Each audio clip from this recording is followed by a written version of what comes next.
নমস্কার, জয় শ্রী গণেশ। স্বাগতম আপনাদের প্রত্যেককে। আলোচনা করব আজকে যে রাশিটিকে নিয়ে, রাশিটি তুলা। তুলা অর্থাৎ লিব্রা। লিব্রা সাইনের জাতক জাতিকাদের সাপেক্ষে রাহুর ধনিষ্ঠাতে গমন এটা কি ধরনের ফলাফল দিতে পারে সেই বিষয়ে ডিটেলসে আলোচনা করব আজকের এই অনুষ্ঠানের মাধ্যমে। দেখুন, আমি বলে দিই, প্রত্যেকটি প্ল্যানেটের যখন একটা ট্রানজিট হয়, সঞ্চার হয়, সেই সঞ্চার আমাদেরকে কিন্তু কিছু শেখায়, সেই সঞ্চার আমাদেরকে কিছু বার্তা দেয়। আজকে আপনাদের রাশি সাপেক্ষে রাহু আছেন পঞ্চমে, 5th হাউসে। রাহুর নিজস্ব কিছু বার্তা ডেফিনেটলি আছে, রাহুর নিজস্ব কিছু প্রভাব ডেফিনেটলি আছে। এখানে একটা কথা সবসময় মাথায় রাখতে হবে, পঞ্চম হলো ইন্টেলেকচুয়ালিটি, ক্রিয়েটিভিটি, রোমান্স অ্যান্ড স্পেকুলেশনের সাথে কানেক্টেড একটা ঘর। তবে সন্তানও 5th হাউস থেকে দেখি আমরা, প্রেম ভালোবাসাও আমরা 5th হাউস থেকে দেখি। তাহলে পঞ্চমকে কোনোভাবে আমরা কিন্তু ইগনোর করতে পারবো না। আমরা যে 5th হাউসকে ইগনোর করবো সেটা কোনোভাবে সম্ভব না। আর কেনই বা করবো?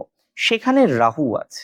একটা কথা মাথায় রাখতে হবে, আজকে যদি ট্রেডিং এ আপনি ইনভেস্ট করেন, শেয়ার মার্কেটে যারা আছেন, স্পেকুলেশনে যারা আছেন, একটু যদি বুঝে বুদ্ধি নিয়ে যদি চলতে পারেন, এই ট্রানজিট আপনাকে অত্যন্ত ভালো ফলাফল দিতে বাধ্য।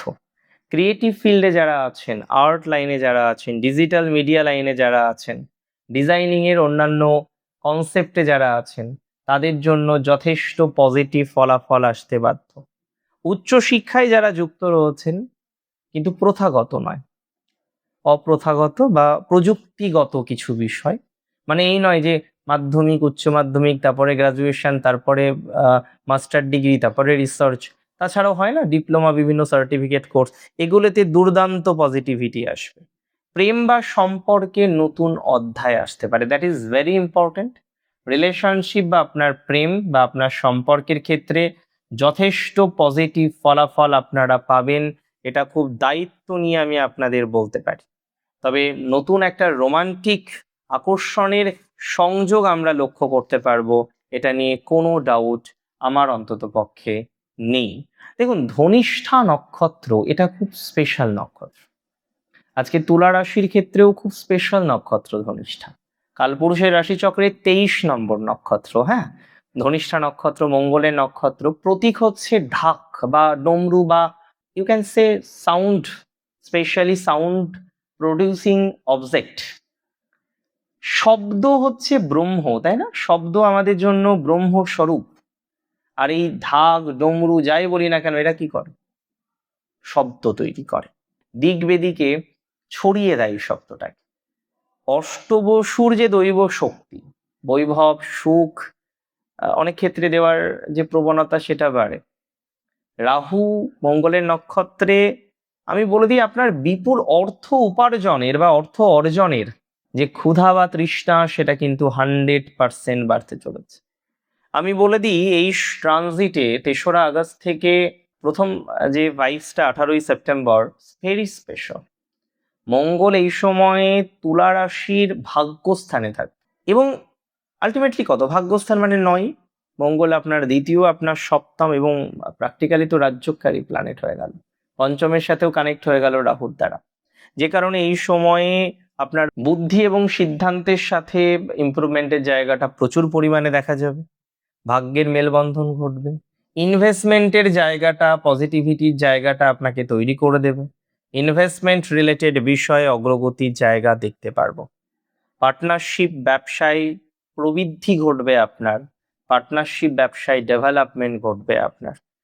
তবে বলে দিই, যাদের জীবন সঙ্গীর আর্থিক সমস্যা চলছে, আপনার হাজবেন্ডের যদি আর্থিক সমস্যা থেকে থাকে, আপনার পার্টনারের, আপনার ওয়াইফের যদি একটু দেখছেন আর্থিক সমস্যা বা প্রফেশনাল ডিস্টারবেন্স চলছে, আমি খুব দায়িত্ব নিয়ে, রেসপন্সিবিলিটি নিয়ে আপনাকে বলছি, পজিটিভিটির মাত্রাটা প্রচুর পরিমাণে বৃদ্ধিপ্রাপ্ত হবে।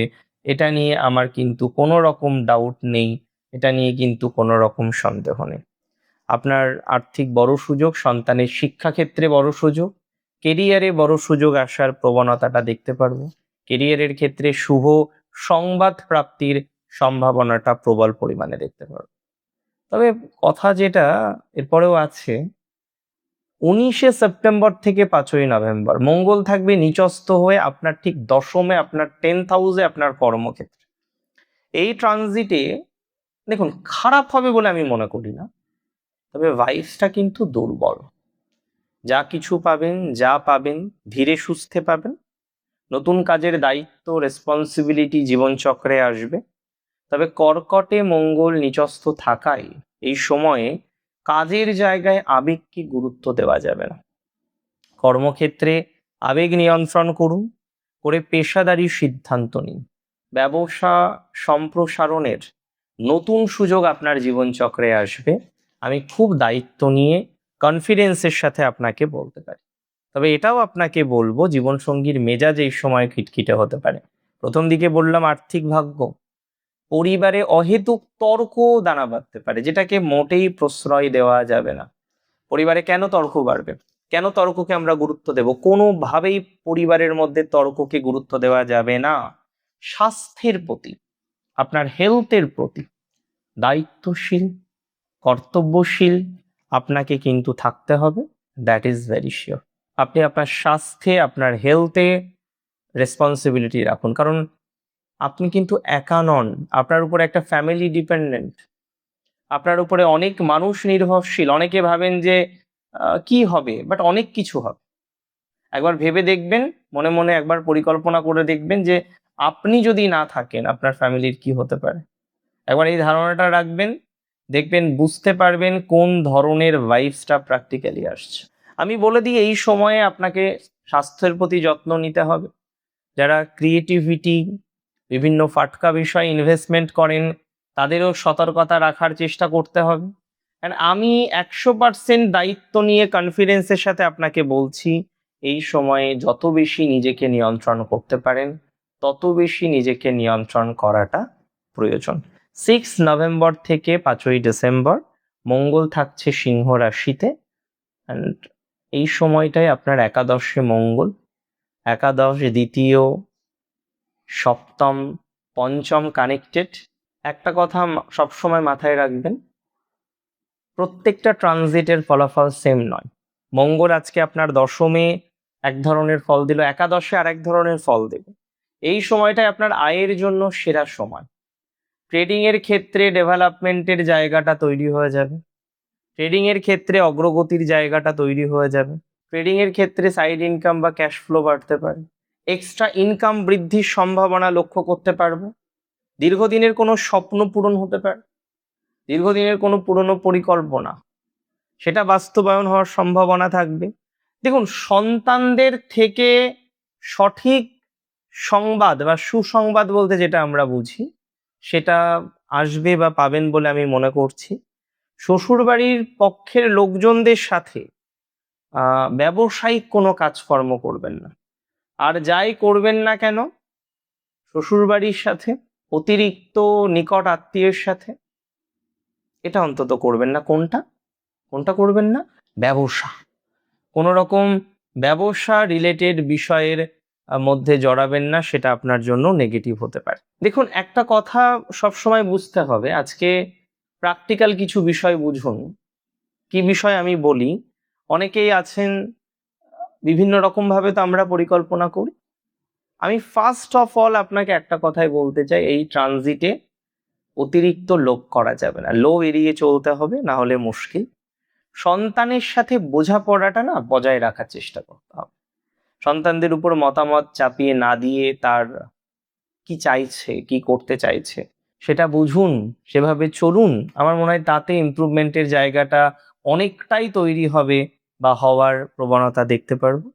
সম্পর্কের মধ্যে স্বচ্ছতা রাখতে হবে, সম্পর্কের মধ্যে কোনো ভুল বোঝাবুঝি, অপরের প্রবলেম নিজের বাড়িতে টেনে এনে ঝামেলা, এগুলো না এই সময় মোটেই এন্টারটেইন করা যাবে না। একটা কথা আপনাকে আমি বারবার বলবো, এই সময় হনুমান চালিসা রেগুলার জপ করুন বা পাঠ করুন, শ্রী গণেশের সাধনা করুন এবং মা লক্ষ্মীর সেবা করুন। তোলাকে আমি সবসময় উদ্বুদ্ধ করি, মোটিভেট করি যে মা লক্ষ্মীর একটু সেবা করুন, তাতে আপনার পজিটিভিটির মাত্রাটা অনেকটা তৈরি হয়ে যাবে। এতটুকু কিন্তু দায়িত্ব নিয়ে বলতে পারি বা দায়িত্ব নিয়ে আপনাকে বলছি। ভালো থাকুন আপনারা, আর ভালো থাকবেন আমি জানি। তুলা রাশি হারতে আসেনি, তারা হারে না, তারা জয়ী হয়। ভালো থাকুন আপনারা। জয় শ্রী গণেশ।